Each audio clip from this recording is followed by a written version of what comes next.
What's up, YouTube? Frank Carlino for Quick Poker, and today I want to go over a hand breakdown of actually a hand that was played at the Lodge between Doug Polk and another player. Let's get started.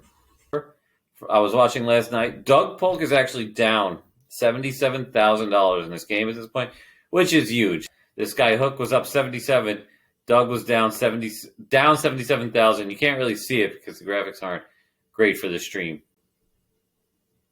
So he raises. He's actually in the small blind here. I think there's 3 blinds, and Doug raises to 2.4K here with the aces. Now Nick is sitting right here. Nick winds up just calling with the ace queen.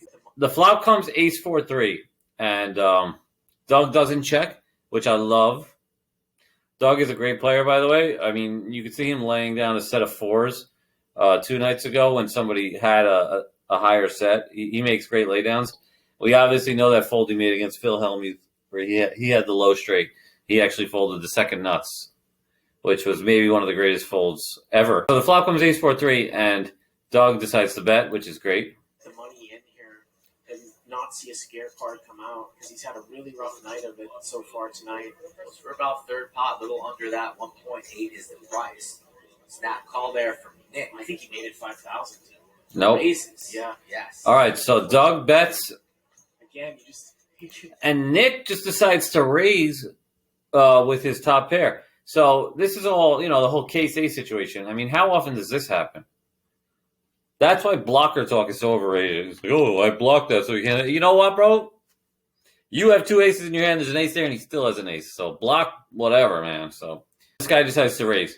Now, what's going to happen in this hand to Doug is he's obviously going to just call that and then check the turn, which turns out to be a mistake. Nick run this bluff against Brad Owen. You're hoping you have pocket aces. The guy just raised you. You're like, what is going on here? How is this possible? You're going to get in it right. Now, you can hear Bart Hansen say, how is this possible? I have pocket aces, an ace on the flop, and the guy raises me.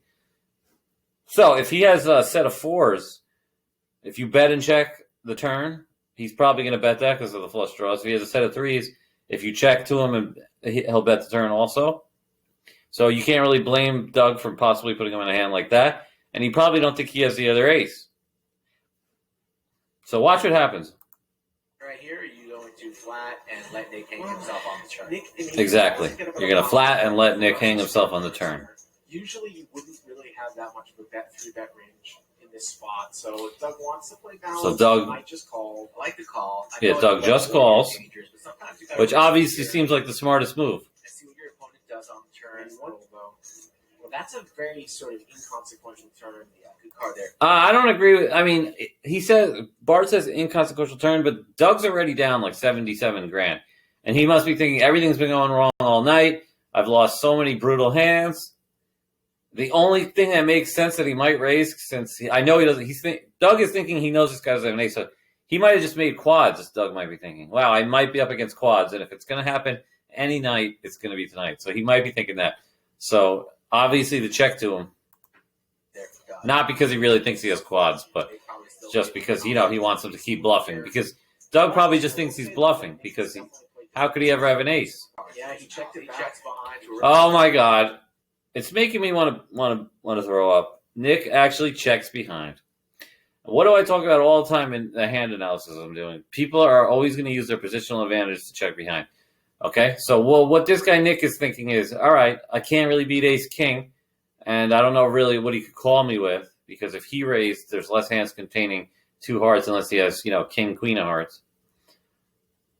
So if he's thinking if Doug has ace king, I'm losing anyway. If he has ace queen, I'm tied. So I'm just going to check this back for pot control. So the reason why he raised the flop is so he could do this, so he could buy the free card of the turn. Because if he raises the flop, he's buying himself a check by Doug on the turn so that he could go check back. So unfortunately, it checks through. So Doug must be just sick. And now what happens on the river? Okay. River's a jack of diamonds. River after that check behind on the turn. Unfortunately, Doug has the ace of diamonds. Unfortunately, this guy couldn't have ace queen of diamonds maybe, and then he would have a flush. Then he would be betting again and still losing to the boat. But so, of course, Doug thinks, all right, this guy probably had 2 hearts. That's why he checked. There's no way he has an ace. I have all the aces. I have to check to him. another time and hope he bets. Be the sizing from Doug. He's been going for plenty of overbets. What is he targeting? Checks again. Checks. I think he thinks he's. Oh, Nick just checked. Get the bet. Oh. No, what a disaster. Let me explain to you what Doug is probably thinking. Like I'm saying, this guy definitely doesn't have an ace, okay? Because I have two aces in my hand. So he's playing this hand thinking this guy never has an ace. So what does that leave? I mean, flush draws that he has to bluff with. So once he checks the turn, he kind of just has to check the river. Because if it's one of those things where it's like, all right, I tried to check raise on the turn, it didn't work. Now I have to go for value on the river, which a lot of people do all the time. It would have worked here. But he's thinking this guy definitely doesn't have an ace, so that leaves only flush draws. This guy definitely has only bluffs. I need to check again so he could bluff. And if the guy just checked and he had like two hearts, at that point, he wouldn't be that big. But he actually did have a hand he's going to call. So what should Doug have done here now that we could see the cards? I mean, he probably should have – he could have done the unorthodox, bet the flop, get raised, just call, and then lead the river, lead the turn, stop and go play, and then lead the river. He could have jammed the flop, and this guy, Nick, might have been stubborn enough to just call off with ace-queen, even though he's probably just either losing to ace-king or tying ace-queen if Doug jams the flop. He also might put Doug on like a flush draw, put Doug on a flush draw with like king-queen of hearts and then call off with his ace-queen because he might think Doug is frustrated because he's down so much. I mean, I don't blame Doug for the line he took. Like I say all the time, he's trying to play above the rim. He's trying to make the perfect play against what the guy probably has based on the card removal, which Doug has two aces in his hand. So I don't blame Doug for playing it this way. But now that you could see how it played out, wow, I mean, he lost a lot of value. So let me know what you think the best play would have been for Doug. Could he have jammed the flop? Could he have done the unorthodox stop and go where he could have, after getting raised on the flop, he could have just called and then led small and then maybe led medium size on the river? He would have gotten more value like that. How could he have gotten more value? However, that's after we know the guy had an ace queen too, a strong ace. So against the entire range of what he might be doing with, is Doug's play good? I think it's not that bad because he's trying to really, really pinpoint his hand and play perfectly against what he most likely has. So remember, taking this line, he probably, I mean, I don't know. With an ace flop, though, does he raise on draws knowing Doug is probably strong because the ace hits him? I don't know. It's a really tough one. Would I like to see Doug?